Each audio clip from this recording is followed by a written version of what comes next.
একটি রুম, পিছনে রং বেরঙের পর্দা, সামনে কোনো দর্শক নেই, হাতে একটি মাইক্রোফোন, আর কথা বলা শেষে ইমোশনাল ব্যাকগ্রাউন্ড মিউজিক দিয়ে গানের সুরে আপনি একটা জিনিস ছেড়ে দিলেন।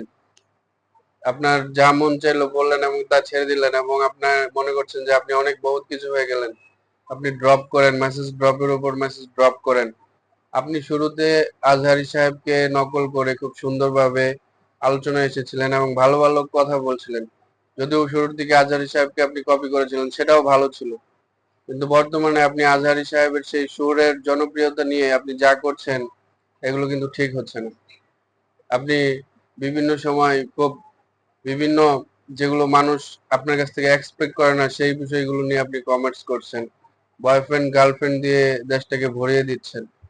তো আপনাকে বলবো, আপনি আজহারী সাহেবকে এখন আর আপনার এই ধরনের বাজে দিয়ে মোটিভেশন দিয়ে ওনার সুনাম নষ্ট করেন না।